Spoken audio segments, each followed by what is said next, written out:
Hello दोस्तों, मेरा नाम है चेतन और आप सभी का स्वागत है हमारे चैनल चेतन नैरेट्स पर। और आज हम नोइंग द अननोन के एपिसोड 22 को नैरेट करेंगे। और अगर तुम्हें ये वीडियो थोड़ी सी भी पसंद आ जाती है तो वीडियो को जरूर लाइक कर देना। तो चलो अभी जल्दी से नरेशन को शुरू करते हैं। एपिसोड के शुरुआत में एक ऑकवर्ड साइलेंस के बाद मूरियंग जोर जोर से हंसने लगता है और वो कहता है कि वो ह्यो को कितना क्यों ना चाह ले, वो कभी ह्यो को उसे नहीं दे सकता क्योंकि वो बता नहीं सकता है कि आखिर ह्यो उसके लिए कितनी ज्यादा वैल्यूएबल है। और फिर वो पियोवल को एक एडवाइस देता है कि उसे आगे से कोशिश करनी चाहिए कि जैसे उसका सामना कभी दोबारा ब्लैक क्लाउड कॉर्प्स के साथ ना हो जाए, क्योंकि उसे तो पहले बात करना पसंद है पर उसका टीम में कुछ ऐसे लोग हैं जो कि पहले एक्शन करना पसंद करते हैं। पियोवल फिर कहता है कि चलो मैं भी तुम्हें एक बात बताता हूँ, अगर एक दिन रास्ते में चलते हुए अचानक तुम्हारा सर कटकर जमीन में गिर जाता है तो समझ लेना कि यह काम मैंने ही किया है। और ये सुनकर जैसा मूरियंग का गला ही सूख गया था।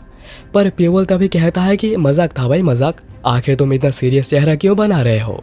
उसके बाद सीन फोकस करता है गोल्डन हेवन क्लान के ऊपर जहाँ पर च्योंग बैठा हुआ था। तभी वहाँ पर वो लड़का आता है और च्योंग उसे एमएक्स के मूवमेंट्स के बारे में पूछता है। वो लड़का कहता है कि एमएक्स 100 फ्लोर रूम के अंदर जाने के बाद एक बार भी बाहर नहीं निकली है, पर उसने कुछ डिसिपल्स को 100 फ्लोर रूम के आसपास छोड़े हुए हैं अगर बाई चांस को ज़रूरत पड़े तो। च्योंग फिर कहता है कि और अभी ज़रूरी यह है कि उन्हें किसी भी हाल में यह ढूंढना पड़ेगा कि आखिर थंडर क्लान के यंग लीडर को किसने मारा है, क्योंकि तभी जाकर उन्हें असली सिचुएशन के बारे में सब कुछ पता चल पाएगा और वो ज़रूरी काउंटर मेजर्स ले सकेंगे। वो लड़का कहता है कि उसे भी इसके बारे में पता है, इसलिए वो इग्नोरेबल क्लान से कांटेक्ट करने के बारे में सोच रहा है क्योंकि उन्हें बैकवाटर्स के मूवमेंट्स के बारे में सबसे अच्छा पता है। और वो श्योर है कि उन्हें पता होगा कि उस दिन थंडर क्लान में कौन आया था क्योंकि उनकी आंखें पूरी सिचुएशन में फैली हुई है। च्योंग कहता है कि अगर हो सके तो वह उन्हें यूज ना करना ही चाहेगा, पर वो इसका फैसला उस लड़के के ऊपर छोड़ता है। तो वह लड़का कहता है कि मैं आपको बिल्कुल भी डिसअपॉइंट नहीं करूंगा। उसके बाद च्योंग बैठे बैठे सोच रहा था कि उसने जितना सोचा था उससे ज़्यादा सेक्ट इसमें इन्वॉल्व हो गए हैं, जैसे कि thunder clan, golden heaven clan और अभी 100 फ्लावर रूम। पर अगर आसासीन जल्दी पकड़ा नहीं गया तो क्या पता कि आगे जाकर क्या क्या हो जाए। उसके बाद हम एक आदमी को देखते हैं जो कि एक कमरे के ऊपर नज़र रखे हुए था, पर वो अभी अंदर किसी को भी सेंस नहीं कर पा रहा। और हमें पता चलता है कि यह है पियोवल जिसके ऊपर नजर रखा गया है। पर अभी यह आदमी माउंट एक सिंगल ब्रेथ को भी सेंस नहीं कर पा रहा, पर वो श्योर है कि उसने पियोवल को अंदर जाते हुए देखा था। उसके बाद वो ये खबर एक सिग्नल की मदद से 3 लोगों को बताता है और वहाँ से एक स्पाई निकलकर ब्लैक क्लाउड कॉर्प्स के वाइस कैप्टन यांग उजियोंग के पास आता है। स्पाई कहता है कि फर्स्ट क्लास सर्विलेंस टारगेट ने पूरी रात कोई भी मूवमेंट नहीं करी है और क्योंकि सूरज जब निकलने वाला है उन्हें शॉर्ट रेंज से लॉन्ग रेंज सर्विलेंस करनी पड़ेगी। उजियोंग कहता है कि कैप्टन उससे बहुत ही ज़्यादा परेशान है, तो वो सबको कह देने को बोलता है कि बिना गार्ड को ड्रॉप करे उसके ऊपर नज़र रखे और वह स्पाई निकल जाता है। उजियोंग कहता है कि उसे अभी काम पर वापस जाना चाहिए और वह किंगचन माउंटेन के मैप के ऊपर फोकस करने लगता है। और उसने जितना सोचा था किंगचन माउंटेन के ये 3 गेट्स उसके लिए परेशानी खड़ी कर सकते हैं और इन गेट्स में ब्लैक क्लाउड कॉर्प्स अपने पावर को पूरा यूज़ नहीं कर सकती। उन्हें किंगचन के लोगों को खींचकर गेट्स के बाहर लाना पड़ेगा ताकि वो अपने 200 घोड़ों को इफेक्टिवली यूज़ कर सकें। पर ये कैसे करना है यही अभी सोचना पड़ेगा। पर तभी उसे लगता है कि उसके ऊपर कोई है और वो डैगर्स ऊपर फेंक कर मारता है, पर ऊपर कोई भी नहीं था और उसे लगने लगता है कि क्या वो ज़्यादा सेंसिटिव हो गया है, पर उसे लगा था कि ऊपर कोई तो था। पर तभी हम पियोवल को देखते हैं जो कि छुपकर उजियोंग के पीछे आ चुका था। उसके बाद तभी सीन फोकस करता है 100 फ्लावर रूम के ऊपर जहाँ पर जियोंगुआ सियोलरेन को बात करने बुलाई थी और वो सियोलरेन को कहती है कि जैसे ही कल सूरज की पहली किरण निकले वो एमे माउंटेन में वापस चली जाए। सियोलरेन ये सुनकर पूछती है कि आखिर आपका मतलब क्या है। तो जियोंगुआ कहती है कि तुम्हारे यहाँ पर कोई काम नहीं बचा है, इसलिए अच्छा यही होगा कि तुम लीडर के पास जाओ, उनका साथ दो। पर सियोलरेन कहती है कि लीडर ने उसे ऑर्डर दिया है उसे असिस्ट करने को। जियोंगुआ कहती है कि ब्लैक क्लाउड कॉर्प्स के साथ उनका नेगोशिएशन सफल रहा है तो वो अभी वापस जा सकती है। पर सियोलरेन कहती है कि वो ये नहीं कर सकती क्योंकि उन्हें नहीं पता है कि यहाँ पर चेंगडू में उनकी और किंगचन सेट के बीच में कभी क्लास शुरू हो जाए तो उसे यहाँ पर ही रहना पड़ेगा। पर जियोंगुआ कहती है कि जबकि मैं यहाँ पर हूँ तो प्रॉब्लम क्या ही हो सकती है, और अगर कुछ भी ज़्यादा गड़बड़ हो गई तो मैं ब्लैक क्लाउड कॉर्प्स को एक मीट सील्ड की तरह यूज़ करूँगी, इसलिए मैं जो कह रही हूँ अब ये वही करो। सियोरेन कहती है कि अगर वो ऐसा ही चाहती है तो वो यही करेगी और वो सियोरेन को कल सुबह ही निकल जाने को कहती है। उसके बाद जब जियोंगवा अकेली बैठी हुई थी, सियोना वहाँ पर कुछ फ्रूट्स लेकर आती है। जियोंगवा पूछती है कि आखिर वो इतनी रात को यहाँ पर क्या कर रही है। सियोना कहती है कि उसे लगा कि जियोंगवा को यहाँ पर बहुत अकेला महसूस हो रहा होगा, तो वह यहाँ पर उसे कंपनी देने आ गई है।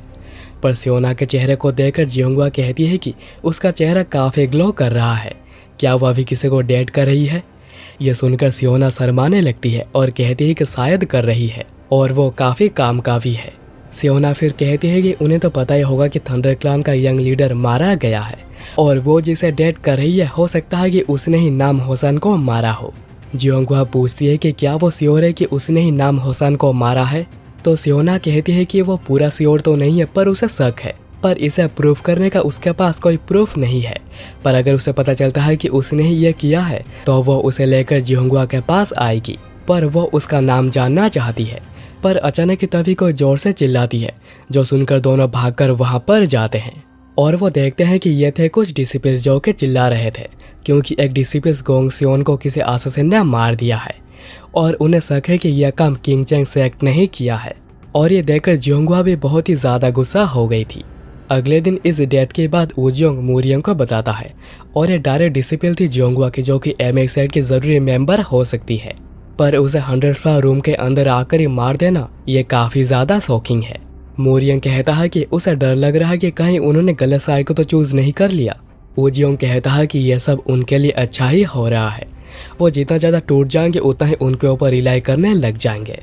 पर यह काफी चिंताजनक बात है कि एक ऐसा असैसिन सिचुएशन में भी रहने लगा है, क्योंकि 7 साल पहले ब्लड शैडो ग्रुप के खत्म होने के बाद उसके बाद कोई भी असैसिन का ग्रुप सिचुएशन में पैर रखने की हिम्मत नहीं करा है।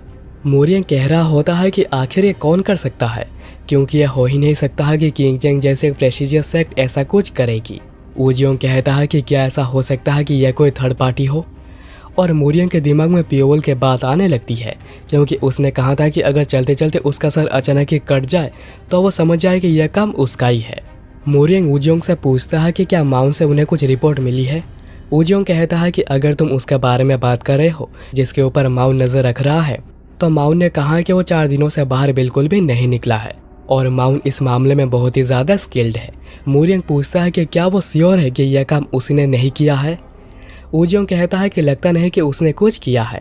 मूरियंग फिर कहता है कि अभी के लिए माउन को उसके ऊपर नजर रखना बंद कर देने को बोलो और फोकस करने को बोलो कि आखिर किंग चैंग के लोग क्या कर रहे हैं, और उसे बोलो कि किंग चैंग के ऊपर नजर रखने को कि आखिर वो क्या कर रहे हैं। उसके बाद मूरियंग जाता है जियोंगवा से मिलने। जियोंगवा उसे बताती है कि उनके एक डिसिपल को असैसिनेट कर दिया गया है, तो मूरियंग कहता है कि उसे इस बात का काफी ज्यादा दुख है। जियोंगवा कहती है कि उसने मूरियंग को यहाँ पर इसलिए बुलाया है ताकि मूरियंग यहाँ पर आकर खुद ही घाव को देख सके। उसे पहली बार देखकर ये जख्म काफी ज्यादा नॉर्मल लगे थे, पर वो देखते ही समझ पाएगा कि आखिर उसने क्यों बुलाया है। और मूरियंग जैसे घाव को देखता है वो समझ पाता है कि यह काफी थिन और शार्प है, तो यह कोई सोड या फिर कोई डाव नहीं हो सकती। हो सकता है कि यह कोई सिल्वर वायर हो, पर एक सिल्वर वायर कितना ही शार्प क्यों ना हो, वो स्किन को ऐसे काट नहीं सकता। जियोंगवा पूछती है कि क्या उसने से जख्म पहले भी देखे हैं, जिस पर मूरियंग मना करता है। जियोंगवा कहती है कि वह इतना एक्सपीरियंस्ड होने के बाद भी उसने ऐसा कुछ पहले नहीं देखा। क्या उसे किसी पर शक है जो कि ऐसा कर सकता है।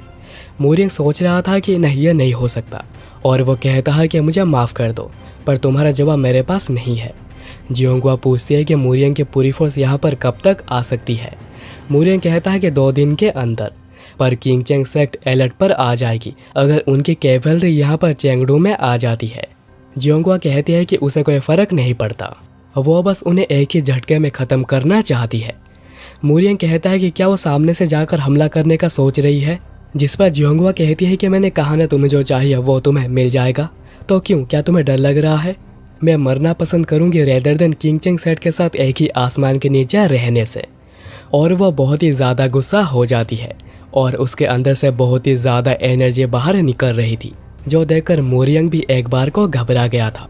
और यह एपिसोड यहाँ पर ही ख़त्म हो जाती है।